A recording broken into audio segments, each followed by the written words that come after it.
Well, thank you so much. It's always wonderful to be here at Central, in this beautiful shul, in the heart of my electorate. We talked today at lunch about the Mishpacha. This is the heart of the Mishpacha of Wentworth, believe me. And the last time I was here, Lucy and I were here with Levi, or Rabbi, and Hani. It was the 7th night of Hanukkah. And I even danced with Levi. I don't think we're doing that tonight, too many people perhaps, but nonetheless, it was a very important night. Of course, every night of Hanukkah is important.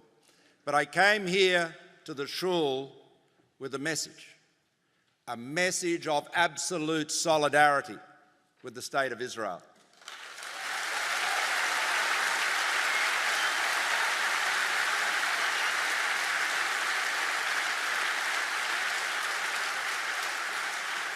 I came here with a message of solidarity on behalf of the Australian government in the wake of that UN resolution which was so regrettable.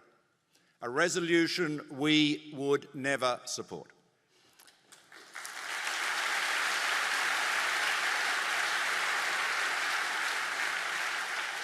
My government will not support, any more than the government of John Howard would or the government of Tony Abbott would, a resolution so one-sided, attributing fault only to the state of Israel.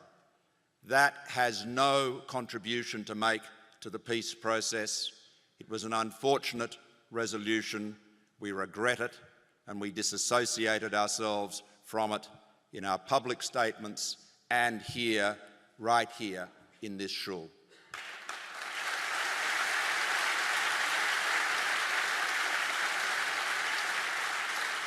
But you know, we have spoken of security a lot today, both at the lunch and, of course, Bibi and I have spoken about that in our meetings, and it is plainly central.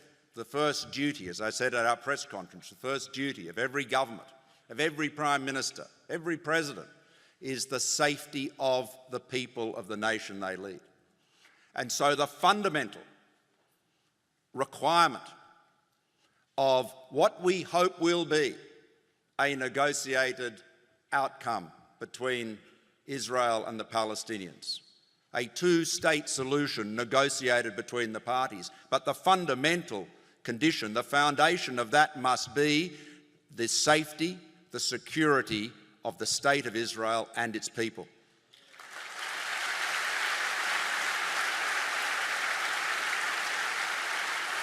And so we too deplore the efforts to delegitimise the state of Israel. We deplore the boycott campaigns.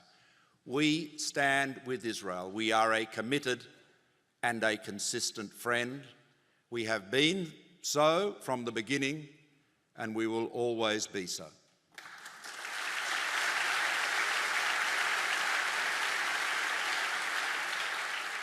Now, I want to say, however, as I observed in the article that was published in the newspaper today, in the Australian today, it's easy to see Israel and its situation entirely through the prism of security.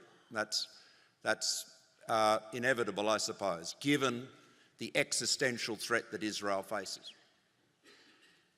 and given the miraculous success of Israel, wrought by the determination, the enterprise, the indefatigable courage of its people, not simply to establish the state of Israel, that a miracle in itself, but to maintain it, to continue it, to enhance it, for it to succeed again and again against extraordinary odds. That has been an extraordinary achievement, wondrous, miraculous. And now we see the state of Israel leading the world in the most important technologies of the 21st century.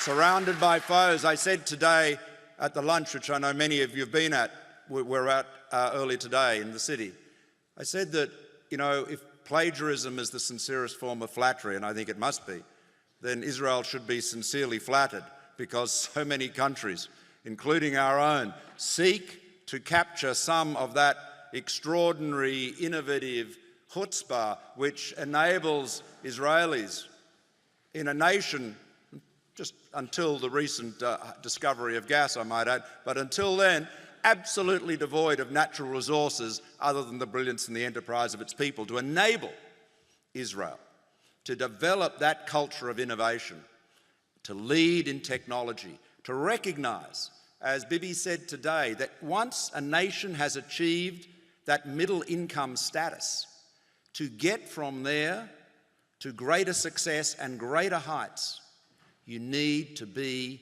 competitive, you need to be productive, and the key to that is innovation. And that is why it is a central part of my government's economic plan, because I know, and we all know, that that is the key to our success. And it's not a theoretical thing any more than free trade is a theoretical thing, of which we also spoke.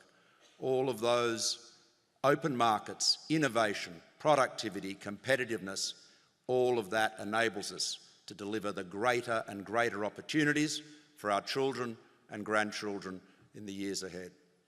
So we have so much to work on together, so much more collaboration to undertake. We stand together in the battle against terrorism. We are in the front line, each of us in our own theatres, and each of us, indeed, in the Middle East. We stand in the front line against terrorism. We are united by shared values, democracy, freedom, and the rule of law. They tie us together, and of course, all of you. The extraordinary people-to-people links, the Jewish Australian community, without whom you could not imagine modern Australia. As I said today, I salute you and I thank you. You have been remarkable. You have helped us make Australia the extraordinary nation that it is. And we could never have done it without the brilliance and the enterprise of the Australian Jewish community. So here, in the Mishpacha of Wentworth, with so many visitors, including we have Julian Leeser, my federal parliamentary colleague, who's one of our distinguished Jewish parliamentarians, who's from Sydney. But then coming up from the Mishpacha of Melbourne, we have Josh Frydenberg, the Minister for Energy and Environment. We have Mark Dreyfus, and of course, we have Michael Danby as well.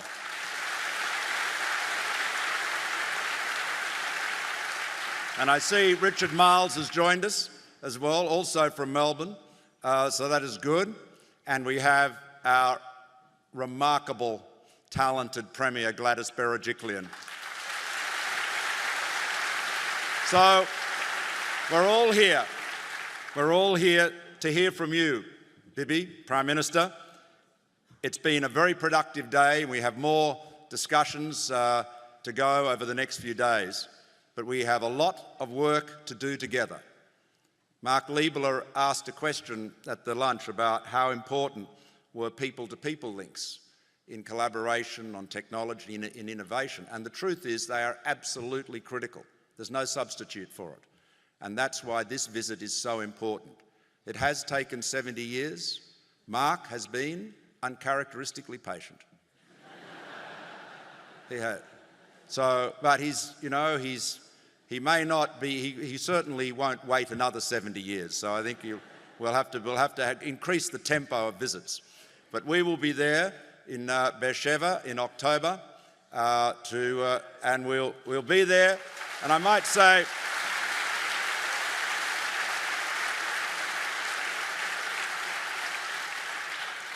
and Bibi has promised everybody a horse, so it'll be a great event.